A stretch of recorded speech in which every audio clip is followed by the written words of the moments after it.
Hey everybody, it's Redfirefly with NewbCast Gaming. This is our 5th game for our Season 6 3v3s with me, AngryAsian, and DizzyG. Now the reason this is paused at this point, I just want to point out, at the very beginning of this game, EcoX leaves the game. It's not that he got disconnected, it's not that he was having pretty much get disconnected, he just left the game early on in it. That itself is suspicious all over. The reason that I say that is because of the fact that it makes it seem like that was the point of the game from the very, very beginning. The benefits of having an additional base in the game that isn't yours is that you get more minerals that way. So at this point, if you look at it, resource income, his allies, which includes Sarpadon and Jihad Alex, they are mining more minerals than the rest of us, especially because of the fact that they are getting an extra source income from the non-existent ally right here. And the one that's utilizing it here is Jihad Alex, not me. My brother just got home, so if you can hear him in the back, that's just it. So as you can see right here, Redfirefly me is playing Protoss, being my strongest suit. After that last game, I was embarrassed because of the way that I played. So I'm actually doing a build that DizzyG and I actually talked about on one of our podcasts. I believe it was podcast 1, where we talked about cannon rushing and proxy pylons. So you can see right here that I've actually started building cannons and my proxy pylon, and I go right into their base. And even if they could see me, which I think they do, well, if they don't, that's sort of silly, but if they could see me, they would be killed because they're in line of sight of my cannons. It was intimidating early in the game, and one thing that you should always remember is that even if that happens, you should attack right up front, or you should at least take out your opponent's extra base, ally's base, because that's what's giving them that extra mineral boost. So that was my intention from the beginning, is to take out that extra base, that extra mineral base. You can see here I'm starting to take out this right here. And a little intimidating, I believe that Sarpadon goes and tries to save this extra base that they have going on, because it's extra minerals for them. It's basically their extra base. So he comes for me. I believe they take out this probe. I don't remember. And as you can see here, I'm starting to expand and build up my economy. I need to build up my economy. I'm building a cannon rush. I can show you an unsuccessful cannon rush later. So I have a lot going on here. Instead, they decide to go for our base because they've built up an army. Why should they care about that extra base? They're going to go for us and try to take us out. The thing about them is that DizzyG does a really good job of just drawing them to his base. It's not that they go to our base, it goes to his base. Oh, I remember this game now. This is the game where DizzyG whines about it, a lot of it, because of the fact that they continually go for his base. It was luck on our side they didn't go for my base, because they never saw my base. They even built a proxy pylon right here, which is awesome for Protoss to build the proxy pylon, because you can warp in things at all times. And I decide that I'm not going air. I am going to build DTs. I'm going to build ground units, whether it be DTs or whether it be zealots. So I'm building right here, and I see, there you go. I have my dark shrine, and I have 2 bases going. I have more than both my allies, and I actually have more than these guys go. Let's take a look at resources just to see what's going on here. As you can see, AngryAsian is the strongest as far as minerals go, putting me in second. This early in the game, I'm surprised he has so many minerals, but that's just me commenting on him. Dizzy is a little behind. Now these guys are trying to use up their minerals as fast as they can, trying their best to overcome.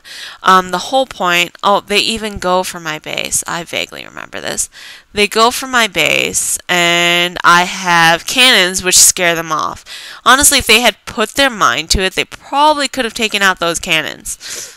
Probably. Just whether they wanted to or not. So I build my third base right here in the close proximity of my opponents. And I have my Dark Shrine. That is awesome. So I have warp gates going on here, and I have 5 gateways going on. That is awesome on my side. I'm actually going to send some DTs this way to take out these guys. And I remember at some point over Vent, Dizzy was like, Red, send me some more DTs, send me some more Dark Templars. And I was just like, seriously, I've never heard you whine this much before. They do a great job. They're just trying their best to take out one of us, crippling one of us. And we don't have anything to send to him quite yet. Soon enough, I will send him some DTs. AngryAsian comes to his rescue, save him a bit. This is one of the games where Dizzy actually had to rely on us. And that's the whole thing about teamwork. You can't be the MVP for every single game. You're going to be MVP for some games, not all games. So I have some DTs coming here. They're going to go in, and they take these guys out. The only one who could probably scan for me is right here, which is Sapadin, and he does scan for me. But he doesn't have much for scanning, which is the thing that I do know about Terran, is that even if they can scan, there's just so much that they can scan. So I do still send DTs their way, and I do plan on taking out all of Red's units and continuing to expand on my side. This is an awesome early play on our opponent's side, where he builds an expansion on the floating island. Floating islands are very, very useful, especially for the benefits of Terran, because your opponents have to go air in order to attack there in the first place. If they don't see it, if they can't get there, it's pointless. So they do go and try to take out our ally again, and they are really harassing Dizzy to the fullest that they can.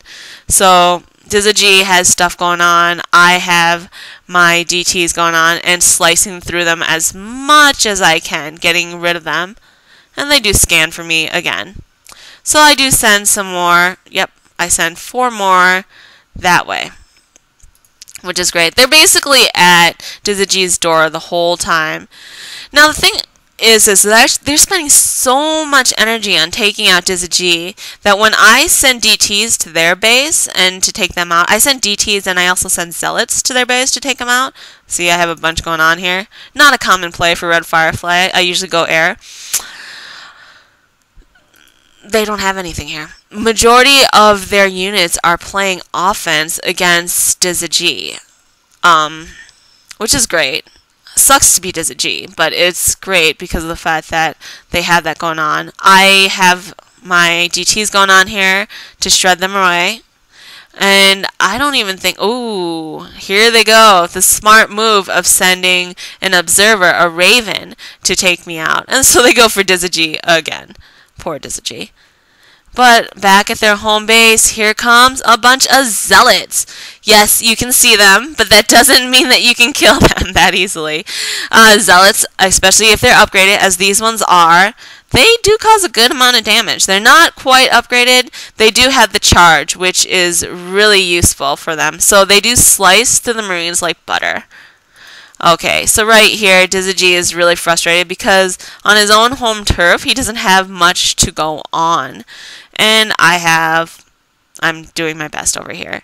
So I'm running 3 bases. Dizzy decides that he needs to float off and try to rescue himself. I'm sorry. I'm so sorry, Dizzy. Amazing. I cross paths with a bunch of stalkers. They see me and they're like, where is she going?